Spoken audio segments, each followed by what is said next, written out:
Hi guys, it's Rachel Glickler again, and I'm here today with one of the coolest people I know from the Twitterverse, FJ Thomas. Say hi. Hi, how are you? Well, we're going to be doing a little series, or I'm going to be doing a little series that just like kind of a chat with other authors or other writers in general. Very informal, just kind of fun, just to see what we have to talk about, get a little insight on the writer's mind in our world. And FJ has graciously agreed to be my first victim, my first author to chat with. So thank you very much for doing this with me, FJ. It's an honor to see your Have to face. excuse So you were you used chatting. to have to excuse the last minuteness. Oh no, me too, dude. I mean, like I said before we started, I am actually sitting between a wall for our carport and my car on a hot paving stone, wishing that I had different sort of padding for my poor burning tuchus. But there we have it. Informal, like I promised. So we were chatting before this Yeah. about why you're not published yet. Because, well, in my humble opinion, you should be. Could you tell us why you're having difficulty? Sure, I've actually written a few children's books, educational, funny, but the one that I was really focused on was on multiracial upbringing. Living here in deep Louisiana, there's always been racism. Here, you would hear a lot of "What are you?" especially in the small town I grew up in. So I took that negative reality in my life and kind of made it a positive twist on another child in the story. But the one person, the publishing company that wanted to publish it, when I did research on them, they had no employees other than Caucasians. And to me, if my whole point is the expression of inclusion, which was is important, then I wanted more than a company who, for some reason, only had one race of people running it. There's nothing diverse about that, so I had to respectfully pass.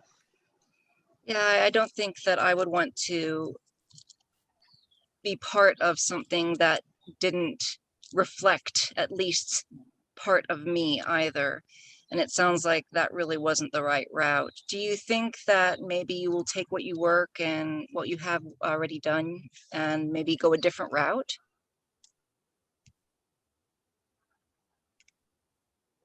I have been considering it. I'm leaning towards self-publishing a lot, especially seeing the experience of a lot of authors that are published, such as yourself and Halo, and just taking in the um, different variations that are being used. And before I reached out to someone in particular, though, I wanted to make sure I was educated on. Yes, well, I'm with you. I mean, traditional publishing is the dream. It's, I think, what the majority of us would really love. But like you said, I did end up going after 3 years of querying my dystopian novels. I did end up going the self-publishing route, which was actually kind of funny because when I published them, it was right at the beginning of a real pandemic. And I was a bit hesitant because, how would people take a pandemic novel as we were entering a pandemic? It actually seemed to turn out all right. I had a lot of people say, well, at least it's not as bad as in your books. But you're right. Going the self-publishing route, it sort of circumvents the need for finding a place where you fit because you create your own place to fit. So if you do decide to self-publish your work, I'm all for it. I completely support you. I will have your back. I will be singing your praises. It's what we do. I appreciate it. I'm weighing the aspects of it because there's so much more freedom in self-publishing. I think the reason a lot of us hope to traditional publish is because the marketing and um, aspects, that key aspect of marketing, usually they take care of. But when we self how to get out there, how do we get our books out? How do we reach it? You know, a lot of the people that you and I are connected to, they're pumping their books. They're pumping them. They're, you know, every other in tweet and sometimes every tweet, they're trying to get their book out there. But I don't see that that is really helping a lot of people as far as that aspect of social media marketing. That's why when I hear people say the traditional author or publisher said, I did that, really burns me up because that's the author wrote the book. That's your job to get them a following once you feel they have a good book, but you're turning them down because they don't already have a following. So I Absolutely. just don't understand that.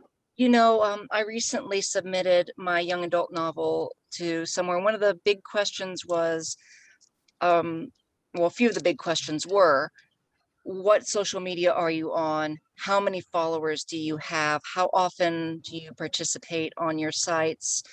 Things like this. And so they're not just looking for people who they can promote. They're looking for us to promote ourselves, even though we're traditionally published, which I see actually Right. quite a bit. You see a lot of people who have gone the traditional route, who we clap and we cheer for them when we see them on Twitter saying, I got picked up, my book is being published, it comes out whenever. And then you Right. still see them promoting their own books. And I'm not saying it's a bad thing, but it's a different world than what we thought it was going to be. But personally, I also think that it's more than the marketing and not having to worry about paying somebody for a cover, or having to deal with not having to deal with having to edit your own work. That makes traditional publishing so attractive, because I'll tell you, I wanted to be traditionally published since I was like 4 or 5 years old, and I knew nothing about what publishers did at all. For me, there was a sort of esteem in being traditionally published, and it's sort of carried on into my adult life, to the point where I'm extraordinarily proud of myself. Don't get me wrong, extraordinarily proud of myself for having published my own novels. And, you've seen the back of my You should car. be. I promote myself all the time. I'm shameless about it. But there's a part of me that kind of cringes inwardly when people say, who's your publisher? Because then all I have to say is me. And I hadn't even thought about that. Part of me still wants to say, oh, I'm represented by, and these people publish me, but it's me. And I think that we need to break through that barrier that's holding us to the esteem of being traditionally published. I think we need to take that feeling, that pride that we know we're going to have when someone finally picks us up and publishes our work, and take that and put it where it belongs, in what we have done, what we have managed, because Right. that's where it really does belong, right? No, I completely agree. Right. I mean, I see, I think some people, I see them and I envy them. I'm happy for them. They say I have the perfect agent. They push me and they cheer for me. They're always on top of it. And then I have these that are like, I can't hear publishing company.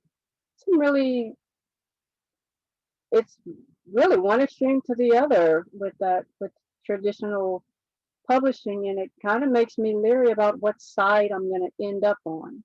Hmm. But and I can't promise you that if you go self-publishing, you're not going to have regrets. I mean, I don't regret per se publishing my books, but I do.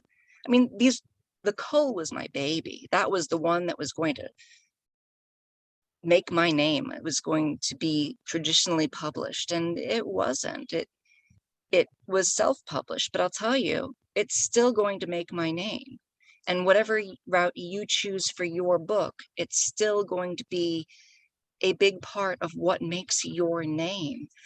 And so after I really do support you in all you do, and you're one of the greatest people I've met on Twitter, and I have the utmost faith in your ability. And if you're if you're going to be traditionally published, you're going to find the right fit. You have to find the right fit. And even if they come to you and they turn out not to be the right fit and you turn them down, still got you, boo.